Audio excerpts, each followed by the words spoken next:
I never really belonged in my family. It wasn't just that I was different, it was that they made sure I knew I was different. My parents, Richard and Elaine, lived for appearances, obsessed with maintaining a facade of wealth and prestige in their pristine Boston neighborhood. But behind closed doors, things were different. Bills piled up, dinners were cheap, and the heating was barely on in the winter. They spent every dime keeping up with the Joneses, trying to convince the world they were someone they weren't. Then there was my brother, Nathan, the golden child, the perfect son, straight-A student, captain of whatever sport was trendy that season, and of course, Stanford bound. He was the embodiment of everything my parents wanted to be: polished, ambitious, and, above all, socially acceptable. Meanwhile, I was just Theo, the disappointment. I got decent grades, played basketball, and spent weekends under the hood of an old truck instead of networking with the right people. Every time my mother introduced Nathan, it was with glowing admiration. And me, I got a vague, dismissive, "and this is Theo." Like I was an afterthought. The breaking point came senior year. My parents had spent years pulling strings, calling in favors, and dropping hints about me going to Harvard or Berkeley. They had this whole planned finance degree, the right fraternity, the right connections. Then one evening at dinner, I shattered their dream. I'm not going to college. I got a job in Arizona, mining. Silence. Mom's fork clattered against her plate. Dad's face darkened, and Nathan smirked over his drink. Mining? Dad finally spat out, as if the word itself tasted bad. Are you out of your mind? It pays well. Better than a lot of college grads make for years. That's not the point, Mom screeched. No one in our family works with their hands. What will people think? Nathan chuckled. This whole rebel phase is embarrassing, man. Just go to college, get the degree, and stop being a pain in the ass. That was the moment I knew. I was never going to be good enough for them, not unless I bent over backward to fit their idea of success. And I wasn't about to do that. So I packed my bags, threw them in the back of my truck, and left without looking back. No grand goodbyes, no dramatic speeches, just the open road and a freedom I'd never felt before. The Arizona year's mining was brutal. 12-hour shifts underground, lungs full of dust, muscles screaming from the strain. My first day, an old-timer named Hank took one look at my soft city boy hands and muttered, "Give him 2 weeks." I lasted longer than that. Months of aching, exhaustion, and pushing past my limits. Blisters turned into calluses. The dirt became a second skin. And slowly, I worked my way up. I got certified on every machine I could, learned the logistics of running an operation, and by 27, I was a shift supervisor. 2 years later, I was managing full sites. Turns out, I wasn't just good at working hard, I was good at business too. I lived cheap. While the other guys blew their paychecks on new trucks and wild weekends, I saved every dollar. 5 years in, I had enough to invest, bought my own mining equipment, started consulting. The money got serious more than Dad ever made pushing papers in Boston. But I didn't change. Same truck, same jeans, same small apartment. I liked my life the way it was. Every now and then, I'd visit my family. The same strained conversations, the same subtle digs. Mom would leave college brochures on my bed. Dad would introduce me with, "This is Theo. He works in mining for now, but he's looking at options." Nathan, ever the smug one, would ask if my body was holding up under all that manual labor. I ignored it. I figured in time they'd see what I'd built, that I wasn't some failure, that I was successful in my own way. Then the calls started coming. At first, it was casual. Mom asking about work, Dad checking in. Then hints started dropping. We were thinking about renovating the kitchen, but you know how the market is. Nathan's startup needs some capital just to get through the next quarter. I should have known better, but I helped. Paid for the kitchen, invested in Nathan's doomed venture, covered country club dues when Dad's firm had a rough year. I even set up monthly transfers into my parents' account to keep them comfortable. It was petty in a way. The kid they'd written off as a disgrace was now funding their lifestyle. But I didn't rub it in. I just let it happen. And then came the final insult. I was in my apartment, debating which expensive bottle of whiskey to bring to Christmas dinner, when my phone rang. "Mom, "Hey, Mom, what's up? Theo, darling, how are you?" Her tone was too sweet, too fake. My guard went up. "I'm good. Looking forward to Christmas." "Well, about that," she said. "We're doing things a bit differently this year." "Different how?" "Nathan's bringing his new girlfriend. She's a Caldwell, from the Boston Caldwells. And her family will be joining us. And your father's new business partners will be there with their wives. So we thought maybe this year you'd prefer to skip Christmas Eve." I blinked. "What?" "It's just, with your schedule being so busy, and you know how Grandpa can be, and Uncle Roger's law firm partners will be there, we don't want any scenes. She meant she didn't want my presence embarrassing them in front of their fancy guests. I wasn't the right image, I was too different. I tightened my grip on the phone. "So, I'm good enough to pay for your kitchen, keep your bills paid, and bail out Nathan, but not good enough to sit at the dinner table?" "Theo, don't be dramatic," she sighed. "We can have a smaller, casual gathering after the holidays. Just family." I felt something snap inside me. Years of biting my tongue, of being the lesser son, of funding their picture-perfect life while being treated like a dirty little secret. I took a slow breath. "Got it," I said, voice calm. "Enjoy your dinner." Then I hung up and sat there, staring at the wall. 3 years of paying for their lives, and I was still the embarrassment. That was the moment I decided. It was time to cut them off for good. I sat in silence for a long time after hanging up on my mother. 3 years of funding their lifestyle. 3 years of bailing them out while they laughed behind my back.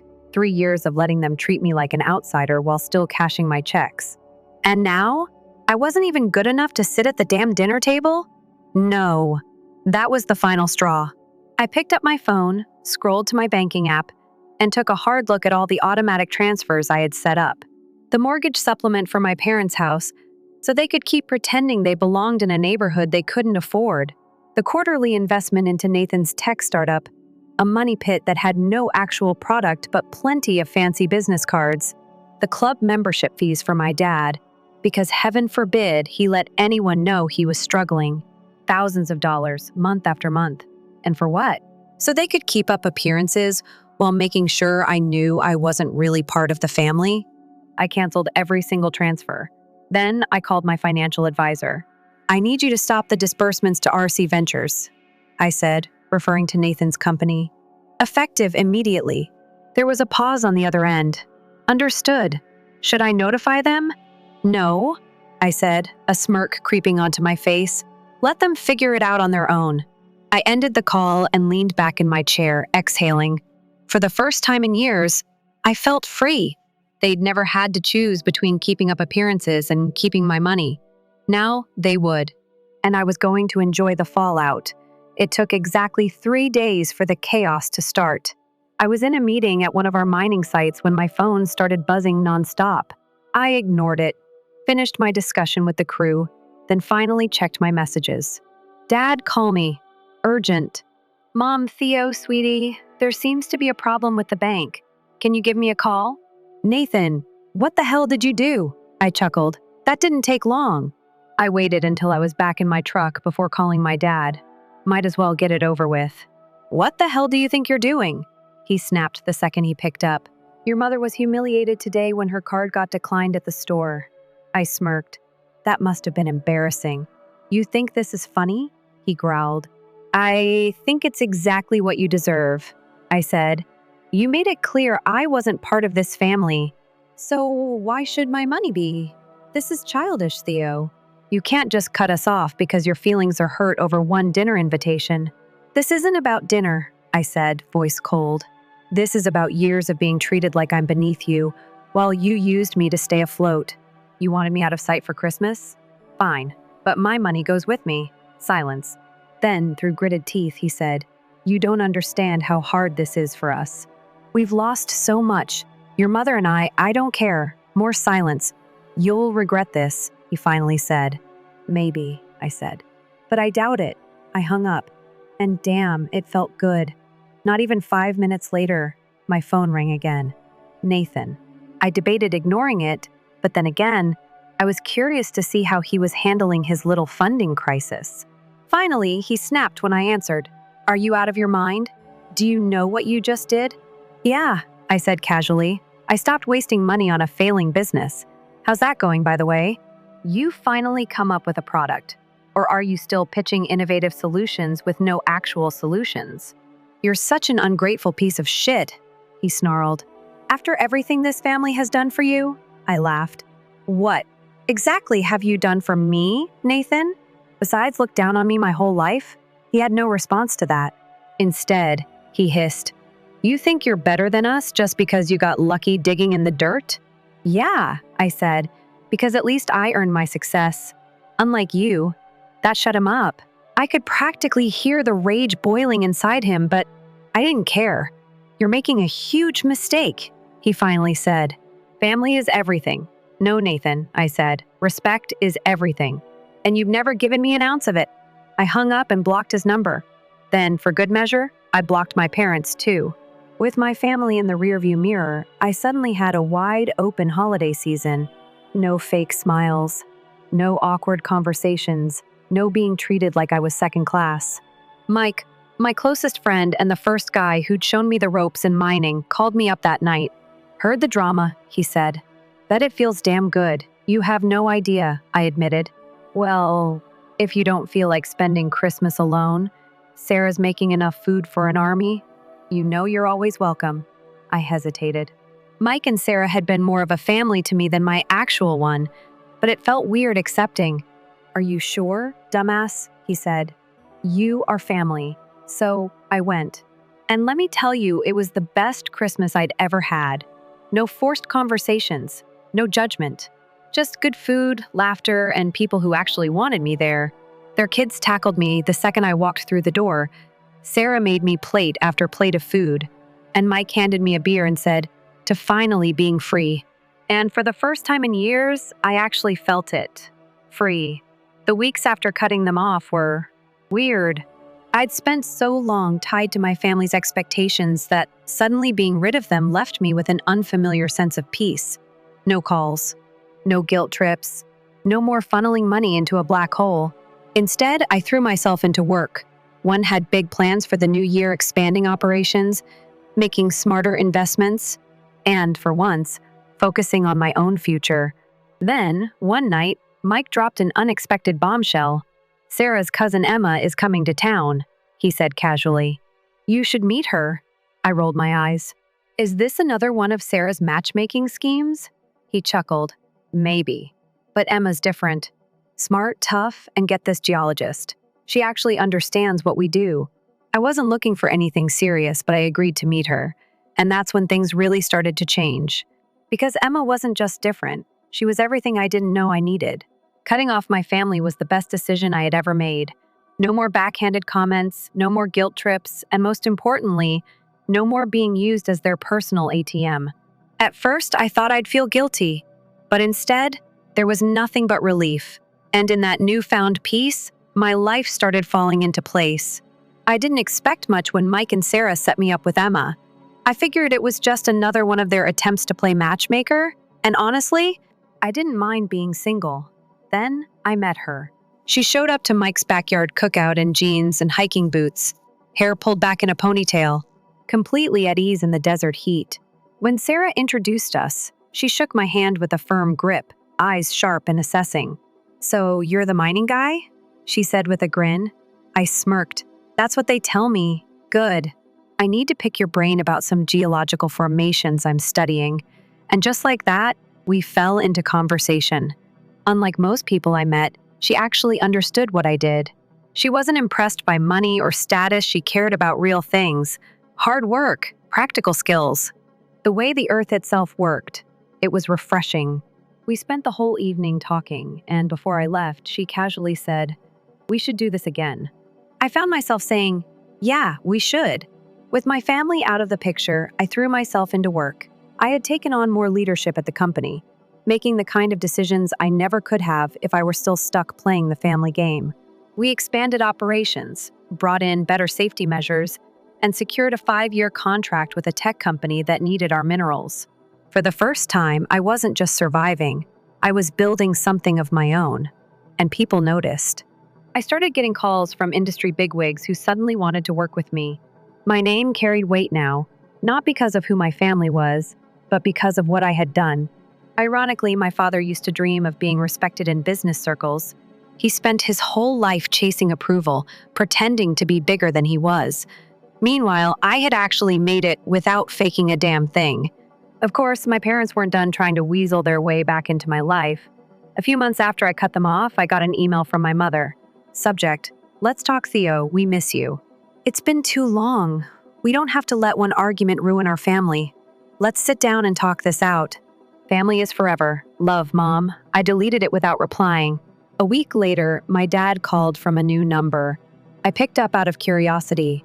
We need to talk, he said, his voice tired. We're in a difficult situation. I leaned back in my chair. Let me guess. Nathan's company is tanking.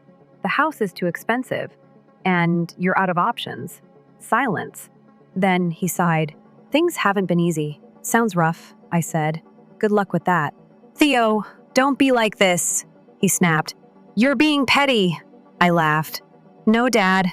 Petty would be showing up to Christmas Eve dinner just to rub it in your faces. This is me finally being done. I hung up, and that was the last time I heard from him. While my family faded into the background, Emma became something different. We started spending more time together hiking, working on projects, just existing in the same space without any pressure. She never asked me about my past unless I brought it up. She didn't care about my money. She cared about who I was. One evening, we sat on the tailgate of my truck, watching the sun dip below the Red Rock Hills. She nudged me. You ever think about what's next? I raised an eyebrow. Next? For you, your business, your life. I exhaled. Honestly, I spent so long dealing with my family's bullshit, I never really thought about it. I was just trying to survive. She nodded. Well, now you're past that. So, what do you actually want? I thought about it for a long moment. I want to keep building, I finally said. Something real, something that lasts.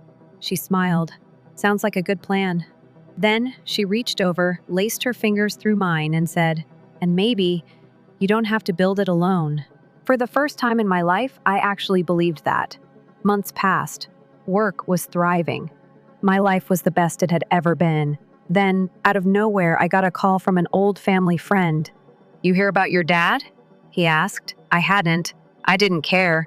But the guy kept talking anyway. Turns out, Dad's financial firm was in shambles. Years of bad investments, shady deals, and living beyond their means had finally caught up to them. And Nathan? His company was under investigation for fraud. They're in deep, man, the guy said. Word is, they're selling everything they can to stay afloat. I just hummed. Interesting. You're not going to help them? I laughed. Not my problem.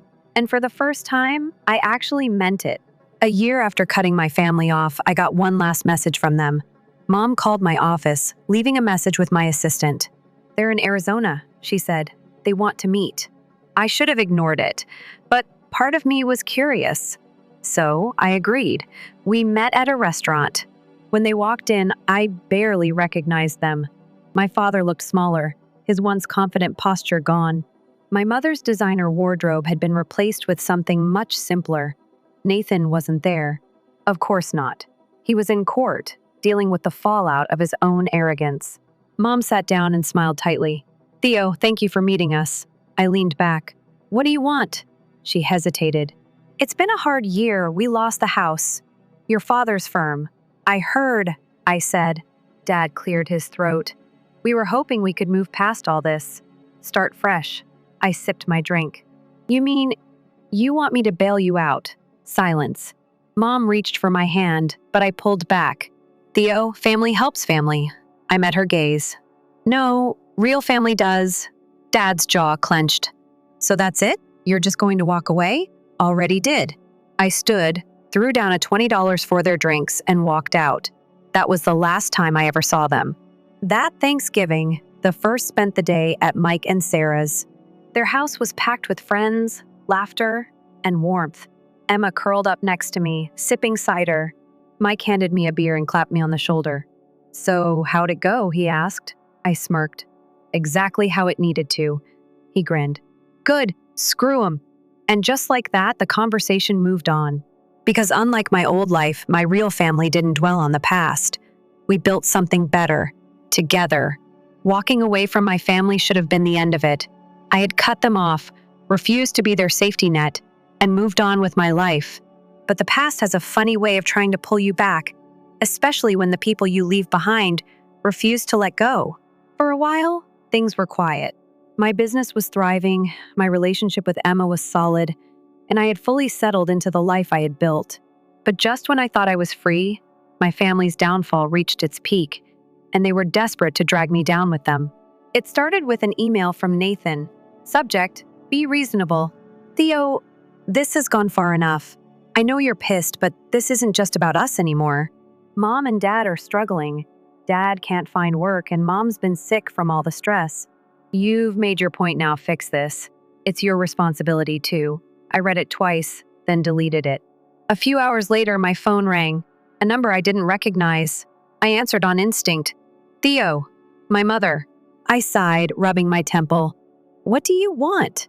Her voice was fragile, softer than I remembered. Sweetheart, we need your help. I'm not your sweetheart. Silence. Then a trembling sigh. I know you're still angry, but we're your parents. You can't just abandon us. I leaned back in my chair. You abandoned me first. She sniffled. We just wanted the best for you. No, you wanted what looked best, I corrected. There's a difference. Theo, please, she begged. We're going to lose everything. I waited a beat before asking, what do you think I owe you? She hesitated. Family helps family. That's funny, I said. Because when I needed family, you kicked me out of Christmas dinner so you could impress some rich assholes. That was a mistake. No, I cut in.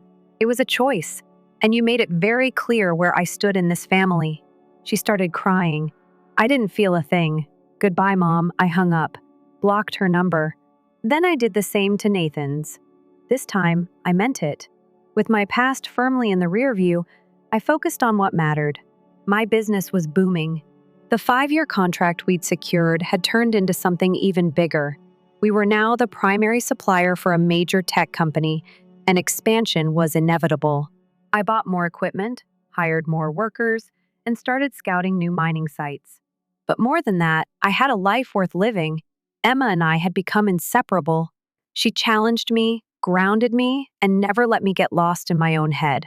We spent weekends exploring the desert, debating science and business over dinner, and making plans for the future. One evening, we sat outside my house, the fire pit crackling between us. She was staring at me, a smirk on her lips. What?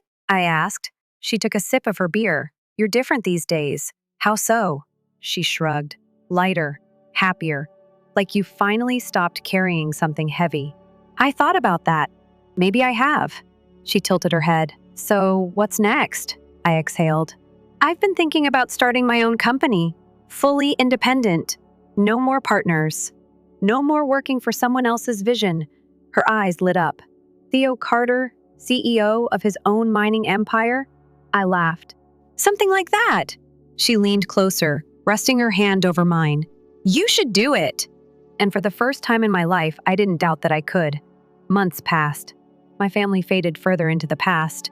Then, one day, I got a call from an old friend who still lived in Boston. Dude, he said, barely containing his amusement, your family is officially screwed. I leaned back, intrigued. Oh? He filled me in. Nathan's company had collapsed completely. The fraud investigation turned into a full-blown lawsuit, and investors were coming after him with everything they had. He was drowning in legal fees, his assets frozen, his reputation in shambles. My father wasn't doing much better. Turns out, when you build your life on lies and illusions, there's not much left when the truth finally catches up. His former colleagues wanted nothing to do with him. The few friends they had left stopped answering their calls. They weren't just struggling financially, they were pariahs. Guess they finally ran out of people to use? I mused. My friend chuckled. Guess so. You gonna reach out? Nope. They weren't my problem anymore, and it felt damn good knowing that. 1 year after I cut them off, my life looked nothing like it used to. I had started my own mining company, fully independent, fully mine. It was a risk, but one I was ready for. I had the experience, the team, and the drive to make it work. Emma had been my rock through it all. One evening, after a long day of work, I took her back to the place where we had our first real conversation, Mike's backyard. The sky was streaked with orange and purple, the air warm and still. She was laughing at something, completely unaware of what I had in my pocket. I took a deep breath. Emma. She turned, her smile soft. Yeah? I pulled out the ring, her eyes widened. I don't want to do this without you, I said simply. For the first time since I met her, she was speechless. Then, she grinned. Took you long enough. I laughed, slipping the ring onto her finger as she threw her arms around me. And just like that, I had everything I had ever wanted. Cutting off my family didn't just free me from them. It freed me from the version of myself that still craved their approval. I didn't need their validation. I didn't need their acceptance. I had built something real, something that lasted. And as I stood next to Emma, looking out over the land that I had built my life on, I knew one thing for certain. I would never look back. Walking away from my family had been the best decision of my life. It had freed me from the weight of their expectations, their judgment, and their constant need for financial support. I had built something of my own, a thriving business, a strong community, and a future with Emma. And yet, even after all this time, the past had a way of trying to claw its way back in. It had been a year and a half since I had last spoken to my parents. My phone no longer buzzed with desperate messages. My inbox no longer filled with guilt-ridden emails. They had finally realized I was done, or so I thought. One evening, as I was locking up the office, my assistant caught me on my way out. There was a call for you, she said, glancing at her notes. A woman named Elaine Carter. I froze for half a second. Then I shook my head. Did she leave a message? She just said she was in town and needed to see you, she sounded. Desperate. I sighed. Ignore it if she calls again. I wasn't playing this game anymore, but a part of me knew she wouldn't give up that easily. The next morning, I walked into my favorite coffee shop, ordered my usual, and turned to find a seat. And there she was. Elaine Carter, sitting stiffly in the corner, hands wrapped around a cup of untouched tea. She looked smaller than I remembered. The perfectly styled hair was gone, replaced with something flatter, less maintained. Her designer wardrobe had been traded for something plain. For the first time in my life, she looked ordinary. She saw me and gave a hesitant smile. Theo. I sighed. What do you want? She gestured to the empty seat. Please, just 5 minutes. I should have walked away. But some small part of me wanted to hear what she had to say. I sat. She took a deep breath. Your father left. I blinked. Left? She nodded, eyes glassy. A few months ago. He said he couldn't do it anymore. Packed up and moved to Florida. I don't even know where he is. I stared at her, waiting for the point. She swallowed hard. I don't have anything left, Theo. The house is gone. Nathan? Well, you know what happened to him. Yeah. Nathan was buried in legal battles, his future in shambles. Last I heard, he was still trying to talk his way out of his fraud charges, but charm only gets you so far when the government is involved. She reached for my hand, but I pulled back. I don't know what you expect me to do, I said. Tears welled in her eyes. You're my son. I let out a bitter laugh. Now I am? Funny. I don't remember being your son when you were uninviting me from Christmas dinner. She flinched. We made mistakes. No, I said. You made choices. She inhaled shakily. Theo, I have nowhere to go. I leaned back in my chair, looking at the woman who had spent years making me feel like I was never enough. You know, I said slowly, there was a time when I would have done anything to hear you say that you needed me. A time when I would have thrown money at the problem just so you'd let me back in. She looked hopeful for a second, but that time is gone. Her face crumbled. Please. I stood. I hope you figure it out, Mom, but I'm not your solution anymore. I left without looking back. And this time, I knew I never would. A week later, Emma and I sat on our porch, watching the sun set over the hills. You okay? She asked. I exhaled. Yeah, just thinking. About them? I nodded. She showed up, told me my dad left, that she lost everything. Emma was quiet for a moment. Did you help? I shook my head. No. She studied me carefully. Do you regret it? I thought about that.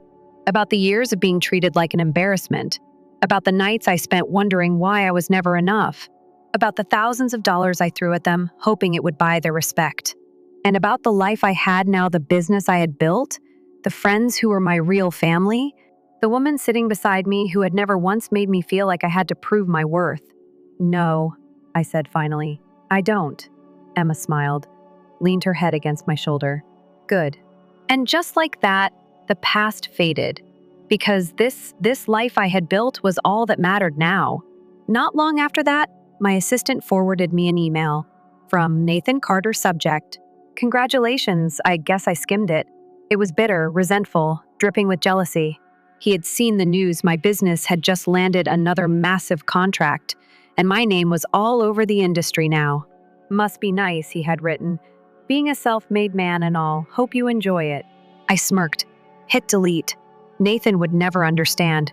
My parents would never understand. And that was okay, because I didn't need them to. I had built my life without them, and it was a damn good one. Letting go of my family wasn't just about cutting ties, it was about choosing myself. For years, I had tried to fit into a world where I never belonged, chasing approval that was never coming. But now, I was free. I had built something real, surrounded myself with people who actually cared, and left behind the ghosts of a past that no longer had a hold on me. And yet, life has a way of reminding you just how far you've come. It had been almost 2 years since I had last seen my mother. After that final meeting in the coffee shop, I thought that was it. But one day, an email popped up in my inbox. From Elaine Carter, subject, "Your father." I stared at it for a long time before opening it. "Theo, your father passed away last night. Heart attack." "I thought you should know." "Elaine, that was it. No extra words, no plea for sympathy, just the facts." I sat back in my chair, waiting to feel something. Sadness, anger, anything. But there was nothing. The man had spent his whole life chasing status, obsessed with how the world saw him. And in the end, none of it mattered. The fancy house was gone. His business was ruined. The people he had tried to impress had long since moved on. And me? The son he had always looked down on? I was still here. I closed the email without responding. Some things just don't need an answer. That night, I sat outside with Emma, the desert air cool against my skin. She noticed my silence. "You okay?" I told her about the email. She reached for my hand, lacing her fingers through mine. "Do you want to go to the funeral?" I thought about it. About standing in a room full of people who once whispered about how I had thrown my future away.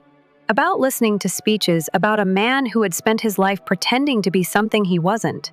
"No," I said. "There's nothing for me there." She nodded, as if she had expected that answer. "Then let's do something else." The next day, we packed up the truck and drove out to the mountains. Found a quiet spot overlooking the valley, just as the sun was setting. We opened a bottle of whiskey, sat in the bed of the truck, and toasted not to my father, but to the life I had built despite him. A celebration of survival, a celebration of me. And it was enough. A few months later, I got one final email from Nathan. From Nathan Carter, subject, "You win. Must be nice, living in your perfect little world while the rest of us are left with nothing. Dad's gone. Mom's barely getting by. But I guess you don't care. You always thought you were better than us. You got your revenge. Hope it was worth it." I read it twice, shaking my head. Revenge? That's what he thought this was? I never wanted revenge. I never wanted them to fail. I had just wanted them to see me, to respect me. But when it became clear that was never going to happen, I walked away. Everything that happened to them was a result of their own choices, their arrogance, their selfishness, their obsession with appearances over substance. I didn't ruin them. They did. I didn't respond. Some people never learn. With the past finally behind me, I threw myself into the future. My business continued to grow. What had started as a small mining operation had expanded into something bigger than I ever imagined. We weren't just digging in the dirt, we were changing the industry. Emma and I got married in a small ceremony out in the desert, surrounded by the people who actually mattered. Mike was my best man. His kids ran around barefoot, giggling as they threw flower petals. Sarah cried during the vows. And when Emma and I stood there, looking out at the faces of the people who had chosen me, I realized something. I had spent my whole life thinking family was something you were born into. But real family? Real family is the people who stand by you, who see you for who you are and love you anyway. And I had finally found mine. Story 2, the title of this article is My Fiancé's Office. I hope your naive fiancé doesn't know I blew up their lives. Her father texted her. Read it, please. I never imagined that I would be blogging here, but whatever. LOL. This is going to be a crazy trip with some big, huge retaliation, so fasten your seatbelt. 5 years ago, Iris, a 28-year-old woman, and I, a 29-year-old man, met at a friend's home party. This gorgeous brunette approached me, asking if I was simply socially uncomfortable or if I was protecting the chips. I was the guy lingering by the snack table classic. Both, of course. After exchanging numbers that evening and hitting it off right away, we immediately began dating. And wow, everything was great. After 4 years, I finally got it a ring. Those were some of my greatest years ever. I won't lie. We would laugh till we were out of breath from our personal jokes. For instance, Iris persuaded him that we were nature photographers in order to get us out of jail when we got lost while hiking and wound up in a random farmer's field. Or our custom of making these crazy pancake masterpieces on Sunday mornings and evaluating each other's work. Somehow, her chocolate monster with blueberries always prevailed. We made a strong squad. Her laptop would crash just before crucial deadlines, and I would spend hours troubleshooting it. She said she was self-conscious about wanting to practice yoga. To allow her to practice at home first, I turned our spare room into a makeshift studio. To avoid her missing work, I organized a surprise weekend excursion that involved traveling through the night to visit her favorite author at a book signing 3 states away. I recalled how, only once, she had said that her mother used to prepare this particular Puerto Rican meal for her birthday, so I spent weeks studying how to make it in secret, phoning her mother for advice and all that. Throughout all of this, my orange tabby, Dexter, has been my most cherished possession. Since he was a little ball of fur that fit in my hand, this amazing creature has been a part of my life for 8 years. When Iris entered the picture, he got friends with her. Iris and I joined our buddy groups, got a good apartment downtown, and began making plans for the future suburban home. Children. The entire bundle of the American dream. Sometimes we would stay up late discussing things like the names we would give our children or the color we would paint our future living room. For more than a year, we had been pouring money into a joint savings account for our Italian honeymoon. There were about 15,000 people waiting for us to spend a fortune on wine and spaghetti. I found something strange. Approximately 6 months ago, Dexter began to ignore Iris. This cat used to be loving. Abruptly began to avoid her as if she were soiled with dog odor. I thought she might have stepped on his tail by mistake, but animals can tell when a person's personality is changing. It turns out that cats are more accurate character judges than naive lovers. Iris had changed, lad. About 8 months after our engagement, it began. It was happening so slowly that I nearly missed it. Then came the work-related crises that kept her in the office until 9 or 10 o'clock at night, perhaps once a week at first, then twice, and eventually almost daily. During these late nights, she would become strangely defensive when I offered to buy her dinner. Either we're in a classified meeting room or the security desk is a pain. Next came the enigmatic weekend team building workshops. Every time her phone buzzed, she would jump as if she had been shocked, and it became a permanent part of her hand. If she was texting and I was walking behind her, more quickly than you could say, she would flip that phone over. Suspicious behavior. I'm not a moron. These were Texas-sized red flags. But when you're in love, your brain does explain away the obvious. She's just working hard for that promotion, I kept telling myself.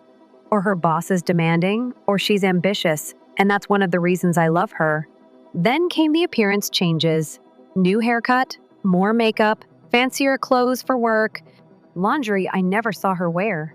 And suddenly, she needed regular nights out with coworkers I'd never met and wasn't invited to meet. And suddenly she needed regular girls' nights with coworkers I'd never met and wasn't invited to meet. Once I suggested dropping her off to save on the Uber, and you'd think I'd offered to commit a felony the way she reacted. Another time, I saw a credit card charge for a restaurant on a night she claimed to be at a team dinner paid for by the company when I casually mentioned it. She had a whole story ready about how her boss's card was declined, so she covered it and would be reimbursed. 2 months later, I checked. No reimbursement ever came. It's getting ahead of itself, though. Let me tell you about that. Tuesday in April, when everything changed. Iris was in the shower singing some Taylor Swift song completely off key. Not her talent.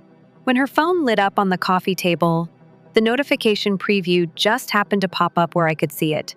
The contact name was Office Daddy, and the message read, "Hope your clueless fiance doesn't get suspicious. See you tonight, Office Daddy? Clueless fiance." I felt like someone had dumped a bucket of ice water over my head. My heart started racing, and for a second I thought I might throw up. But I somehow kept my cool. I didn't confront her when she got out of the shower, didn't mention the text, didn't give her a chance to spin some story or gaslight me into thinking. I was paranoid. I just kissed her goodbye when she left for work and told her I'd probably be asleep when she got home, since I had an early meeting that night while she was out with Office Daddy. I wanted to see it all for myself. And after a lot of thinking, I remembered something crucial when we first started dating. Iris used the same email and password for everything. She eventually got better about security. But what if some of those old accounts were still active? It was worth a shot. I opened my laptop and tried her old login info. I typed in her old email address, the one she used for everything when we first started dating, for the password. I tried the same one she used back then. Her childhood dog's name plus her birth year. Simple. Predictable. Exactly the kind of password she'd never change because it's too hard to remember new ones.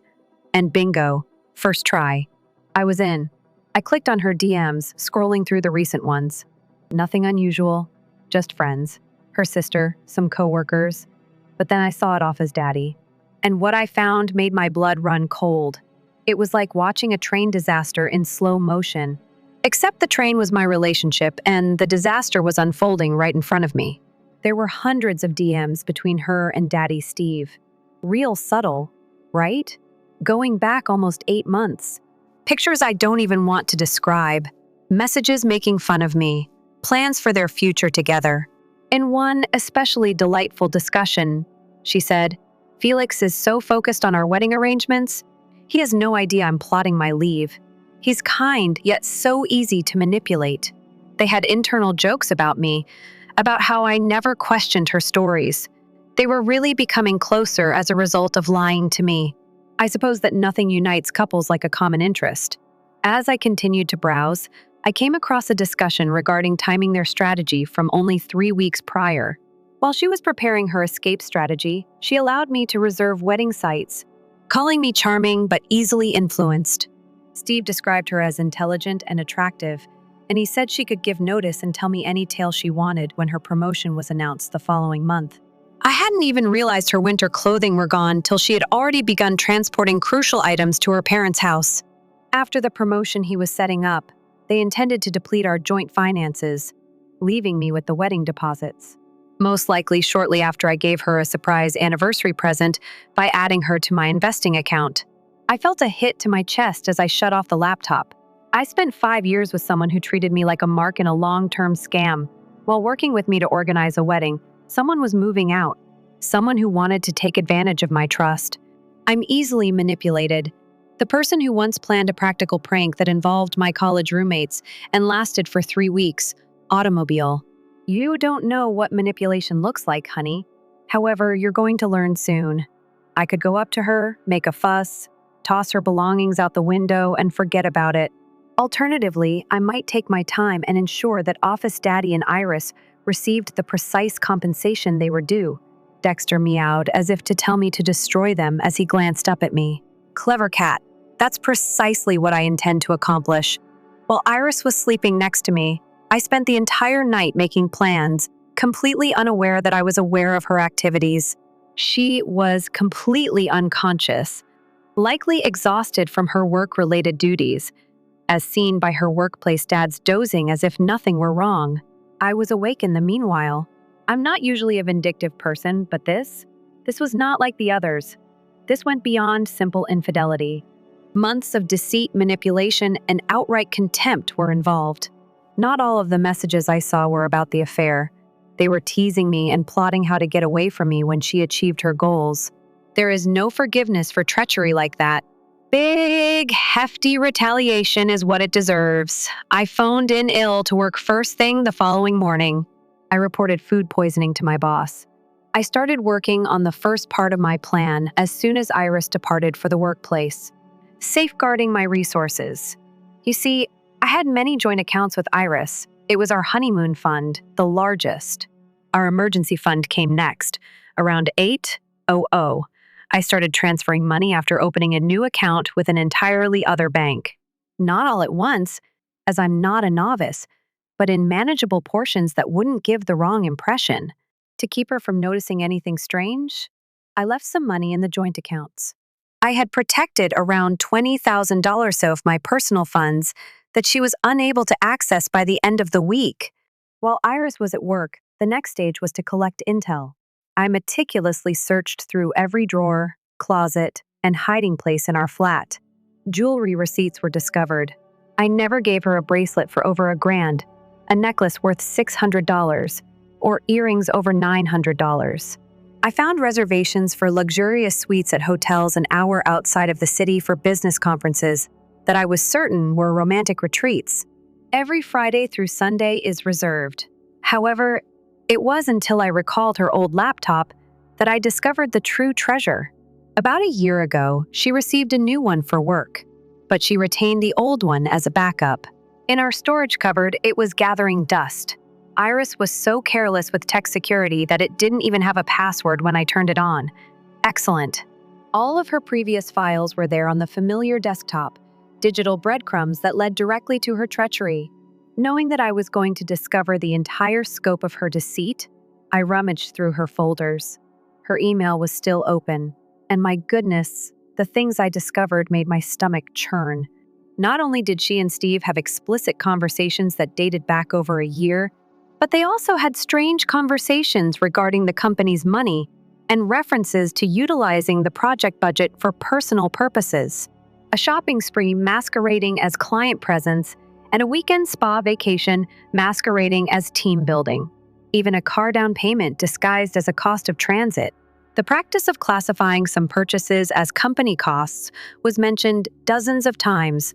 Steve explains in detail how the romantic dinners and hotel stays should be categorized, so that the allegations would not be questioned. Steve was clearly having more than one sexual relationship with my fiancé. He was financing their affair using business funds. Their affair was more than that. They were pilfering, risking their professions for the excitement of an extramarital affair.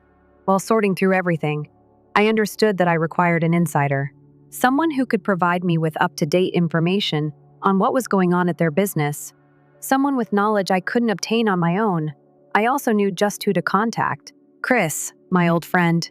Chris was a college friend of mine who also happened to work for the same firm as Steve and Iris, near enough to be helpful, but not in the same department. This felt like the ideal opportunity to get back in touch because he worked there and had access to business computers and email logs. I called him on the phone. "Long time no speak, dude." When he answered my phone, he stated, "What's happening?" I made my position quite clear. "I need your assistance with something, Chris. It concerns Iris and her supervisor." I informed him about it, and he didn't seem startled. He really disclosed that Steve had a well-established reputation in the workplace for having extramarital affairs with staff members before to Iris. Because the women consistently covered for him, either out of fear for their jobs or aspirations for progress, HR was never able to prove anything about these years-long romances. Furthermore, management was reluctant to look too closely since Steve was too vital to the business because he brought in large clients.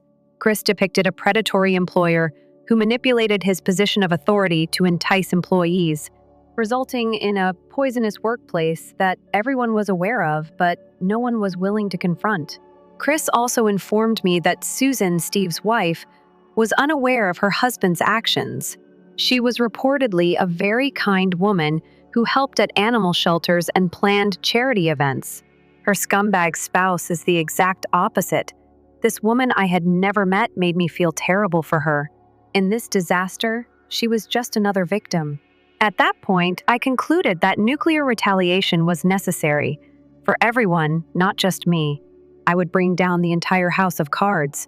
Chris enthusiastically consented to serve as my eyes and ears at the firm without giving them away, adding that he would love to see Steve fail after 3 years of ruining his life.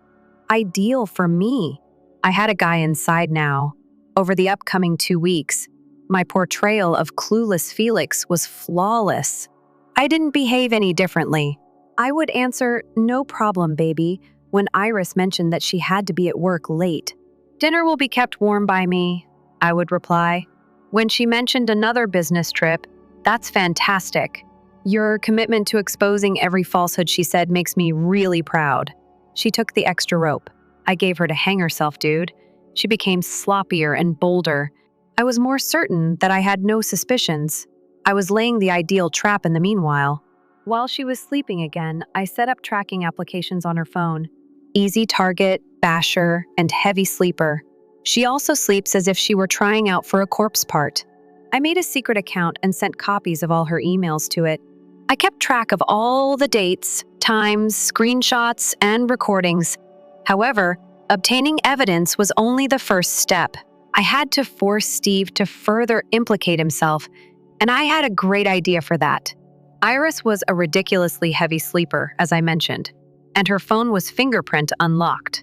I took her hand carefully and pressed her thumb to her phone one night after she fainted, unlocked. I began typing after opening her messages with Steve. "Hey, I'm afraid Felix may start to question the money." "About the necklace," he inquired. "You understand me?" Steve answered almost instantly. "Don't stress over it. He's not going to solve anything." He boasted that he didn't even use his money to purchase the necklace. However, he had total control over a client account, the Martinez project budget. He was incredibly conceited. He boasted that he had been doing it for years and knew how to code expenses so no one would question it when I pressed him further about the safety of using company funds in that way and suggested that someone might notice the odd spending. In a full admission of systematic fraud, he even described his strategy of distributing expenses among several budget lines, fabricating vendor accounts, and forging receipts. I carefully erased the conversation from her phone after taking screenshots of everything. Bingo. I carefully erased the conversation from her phone after taking screenshots of everything. Chris texted me the following morning saying, "Dude, you won't believe this. Steve just gave his approval for a $5,000 client entertainment expense that had no supporting paperwork. Although the finance team is asking questions, he is ignoring them." Everything was coming together. Steve was more than just my fiancé's cheater. He was defrauding people. Furthermore, Iris wasn't simply unfaithful to me. The fraud was working in her favor. Both are punishable offenses, potentially criminal in nature. Over the course of that weekend, I meticulously documented every questionable expense I could discover, comparing it to Iris's, new jewelry, weekend getaways, and spa treatments. Chris assisted by surreptitiously obtaining data from the business's finance division. I still had one more card to play, but by Sunday night I had everything I needed to destroy them both. Reaching out to Steve's spouse, she was entitled to know her husband's character. Iris entered from another work meeting as I was sitting in our living room, stroking Dexter and preparing my plan of retaliation. She gave me a cheek kiss and inquired about my activities. I informed her that I was considering the future, with a grin that stopped short of my eyes. "That's sweet," she said, utterly oblivious to the hint of threat in my voice. "I'm going to shower now." Dexter snarled at her as she left, something he had been doing more and more recently. Both he and I were aware of what was coming. Iris and Steve, the office daddy, were unaware that they were right in the line of the impending storm. When Monday morning finally arrived, I was prepared to carry out the next stage of my strategy. Rather than immediately discarding all of the information I had gathered enough to ruin both of their careers, I sent it all to Chris, who was become more and more useful as my inside man. Chris gave it his best. As it turns out, Steve had been treating him like trash for years, taken credit for his ideas, passed him up for promotions, and made his job a living nightmare. This was Chris's moment for retribution, too. The next day, Chris contacted me during his lunch break with terrible news. Steve had been summoned into a meeting with the finance team that morning for a random audit of spending reports, and his name had come up. He appeared to be on the verge of fainting. I inquired as to whether they had discovered anything. They were excavating, but not yet, Chris remarked. Even more intriguing was the fact that Steve, apparently attempting to avoid the issue, went straight to HR afterward and attempted to reveal his connection with Iris. However, because 3 workers had complained about bias in their department, HR was already aware that something was wrong. This exceeded my expectations in every way. They were falling apart on their own, fearing that they would be discovered. What's the best part? Not even my first formal move had been made yet. It was time to move more quickly. I made the decision to speak with Susan, Steve's wife. It was easy to find her. Her charitable endeavors were the focus of her public Instagram account. I made a fresh email account and wrote a thoughtful message. I'm sorry to bother you in this manner, Susan, but I think you should be aware of the facts. For at least 8 months, your husband, Steve, has been having an affair with Iris Brown, his employee. I've included screenshots of their exchanges as evidence. I think you deserve honesty, therefore I'm not doing this to hurt you. Concerned, I withheld the money fraud proof for the time being, but included enough screenshots to demonstrate the affair. One atomic weapon at a time. Chris texted me with shocking news 2 days later. You'll be shocked to see Susan at work, dude. During a meeting, she marched directly to Steve's office, smacked him in front of everyone, and yelled that she was an expert on everything. Steve had to spend the remainder of the day trapped in his office as security escorted her away. Iris had made a sick call. As I read this, I grinned. The first phase is finished. Phase 2, which revealed the financial scam, was now due. I created a thorough report that included every penny that had been embezzled. I was able to trace hotel stays that were disguised as business trips, jewelry that was bought as presents for clients, and dinners that were marked as team activities when they were just the 2 of them. I calculated that over the course of the previous year, they had cheated the corporation of at least $75. I set up an anonymous email account and forwarded all of the information to the company's CFO with Chris's assistance. Subject line fraud, embezzlement, and misbehavior include the board of directors, the whole financial staff, and, just for good measure, every employee of the business, including Iris. The file of Steve Parker. At 9:15 a.m., the email was sent out, just as everyone would be getting comfortable at their workstations with their morning coffee on a Tuesday. I had a great feeling of satisfaction as I visualized the pandemonium that was about to break out. Dexter sat in my lap for all of this, purring happily as though he approved of what I was doing. Iris didn't come home that night. There was no sound on my phone, no texts, no calls, nothing. However, Chris kept me informed about the nuclear disaster that was taking place at their workplace. Security had taken Steve's phone and laptop and led him out. HR was interrogating Iris, as well as the legal team. In order to handle the grave accusations of financial malfeasance, the CFO held an urgent all-hands meeting. Even whether the cops will arrive tomorrow was being wagered on. Knowing that retribution was finally coming up to them both, I slept better that night than I had in months. I was comfortably observing from a distance as the storm I had meticulously constructed now raged with full power. I received an email notice when I got up the next morning. Our landlord verified that I had asked to have Iris's name taken off of our lease. I had already made arrangements for movers to arrive at the end of the week, paid the security deposit, and found a new apartment across town. Steve and Iris believed they were very smart, preparing their future while ruining mine, but they failed to take into account one important thing. They were now discovering the hard way that I wasn't the naive fiancé they believed me to be. The following 48 hours were a complete mess. I received a ton of alerts on my phone, most from Iris, some from people we had in common who wanted to know what the heck was going on, and even one from a number I didn't recognize. Steve turned out to be that person. I disregarded them all, give them a panic, allow them to fumble. Chris, evidently after my email blast went out, kept me informed on the office apocalypse. The business entered into crisis mode. In the conference room, surrounded by piles of financial records, the CFO and legal team isolated themselves. On a normal Tuesday at work, The board of directors held an emergency meeting, correct? Chris says so. Steve finished. They discovered many more financial problems than I did. It appears that he has been engaging in this behavior for years, not only with the IRS.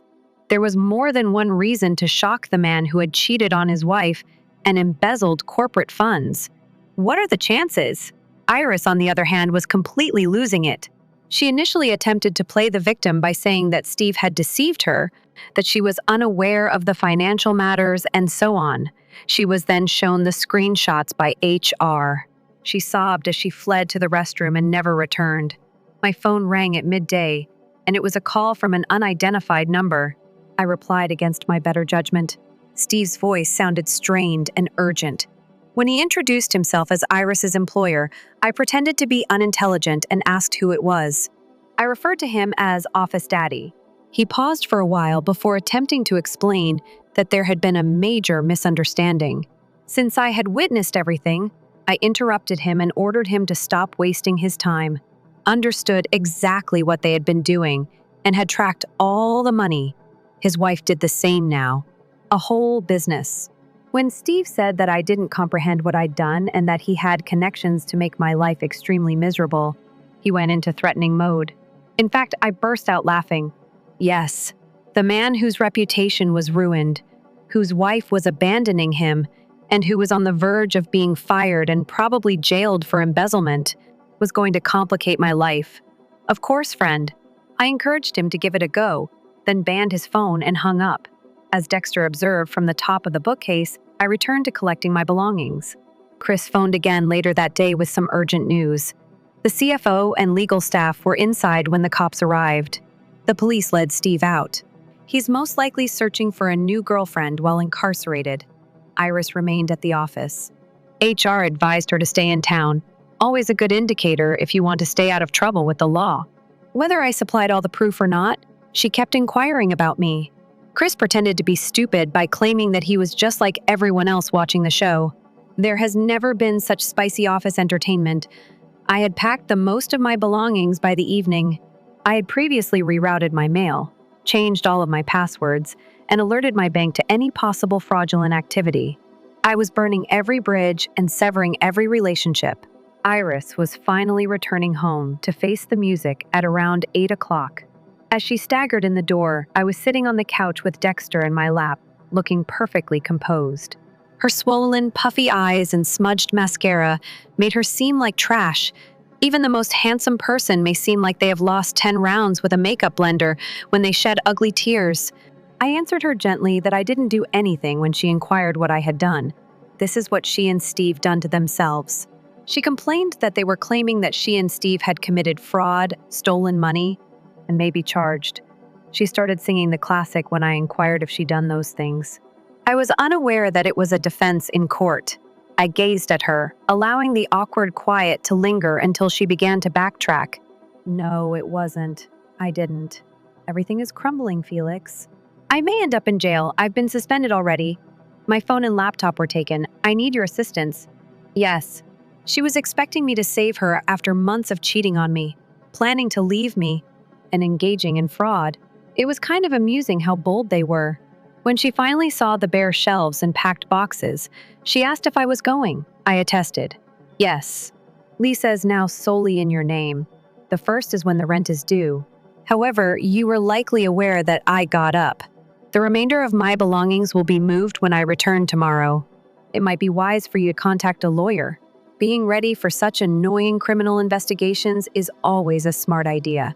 I can't be left to handle this on my own. I attempted to get by her, but she screamed and grabbed my arm. I firmly but non-aggressively took her hand away, telling her that I could and was. She had been arranging her departure strategy with her married partner for months, and I reminded her that she had been lying to me about it. Congrats then. Now she was free, not in the manner she had intended. Sometimes it's funny how life turns out. What am I meant to do? With tears running down her cheeks, she inquired. Their accounts were frozen by Steve's wife. Because of the inquiry, I am currently unable to even access my own funds. I have nothing. I gave a shrug.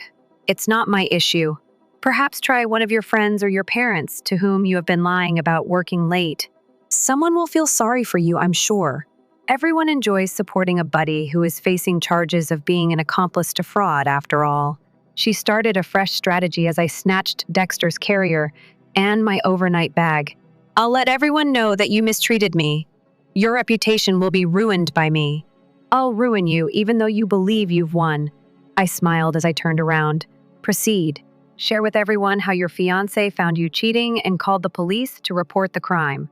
That will undoubtedly garner you a great deal of sympathy. I took my phone out. Thank you for the threat. I'm recording this chat as well. It will help with the restraining order. Tomorrow, I'll be filing. Nothing indicates my innocence. It's similar to threatening to make up an abuse accusation against your ex. When she realized she had no leverage, her face fell apart. And then she began to cry uncontrollably. Observing her breakdown made me feel nothing.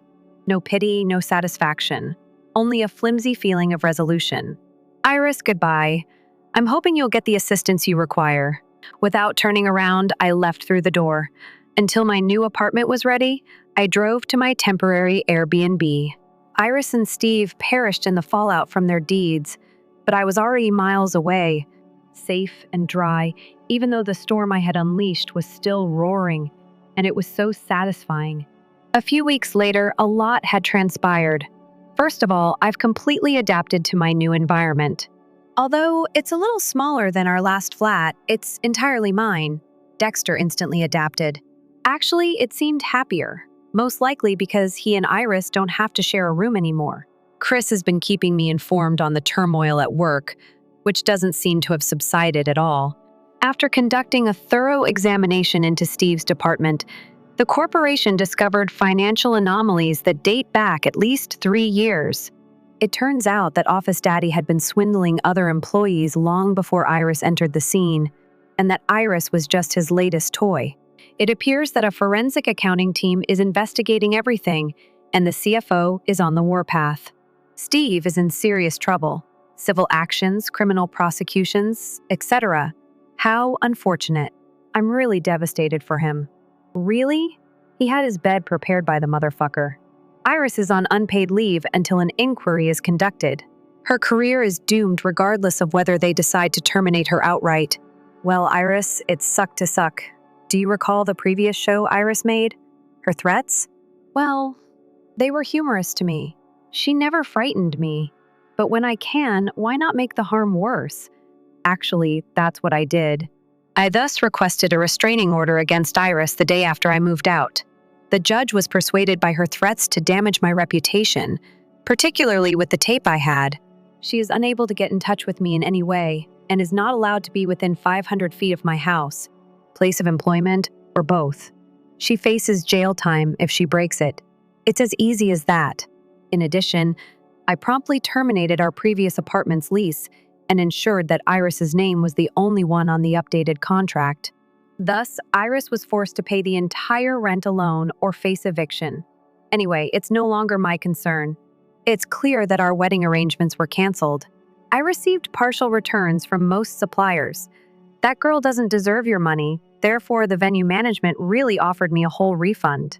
It was his words, not mine. I wasn't going to disagree with such perfect reasoning, though. My single trip fund has replaced our shared honeymoon fund. Japan comes to mind rather than Italy. I've always wanted to visit. I also don't have to change the itinerary anymore. Positive aspects. Correct. To finally achieve that ideal vacation, sometimes your fiancé has cheat with her employer. Dexter will also enjoy it. In contrast, Susan, Steve's wife, is doing quite well. In the divorce filing, she snubbed Steve. Got everything, including the home and the cars. It turns out that a divorce case, including adultery and criminal accusations, is rather simple. Who could have known? Susan also contacted me to express her gratitude for everything. 6 months have passed since Iris's outburst in my apartment complex. And to be honest, things have been going fairly well. I was promoted to senior developer at my company, which came with a nice compensation increase. I ultimately took that solo trip to Japan with some of it. I had been organizing a fantastic 2-week trip to Tokyo, Kyoto, and Osaka. Chris has also been doing fantastically. When Steve was in charge, do you recall how he was consistently passed over for promotions? His brilliance was immediately recognized by the new department head. He is now in charge of his own group. We still go out for coffee once every 2 weeks. Clearly, Dexter is having the time of his life. As I type this, he's sitting on my desk, pawing at the screen every now and then, as though to give his own remark. Upon reflection, I have no regrets about revealing them. Not for a moment. Some people believe that I went too far and that I ought to have left things alone, letting karma take care of itself. But hurry up. In what way would that be enjoyable? That's it, people. In jail, Steve is most likely meeting new pals. I'm enjoying my life with a promotion and the most perceptive furball in the world, while Iris is discovering that decisions have consequences. Trusting your intuition is the most important thing I've taken away from all of this. If something doesn't feel right, it most likely is. Additionally, you might want to pay notice if your cat begins avoiding your fiancé out of the blue. We appreciate you following this crazy journey. However, I wouldn't want anyone to go through this. I'm in a better situation today than I was before, I must say. Just make sure you gather proof and protect your money before you blow up their place if any of you are in a similar circumstance. Make one edit. Whoa, I didn't think this would blow out. Thank you everybody for the awards. If you're wondering if I ever heard from Iris again, the answer is yes, and it was pitiful. I will provide an update shortly. Second edit. I recently made travel plans to Japan alone. Dexter will arrive. Iris assumed she was trying to defraud me of my honeymoon money, of course. No, darling. I'll be living my finest life and eating YU. Reddit, thank you for your support.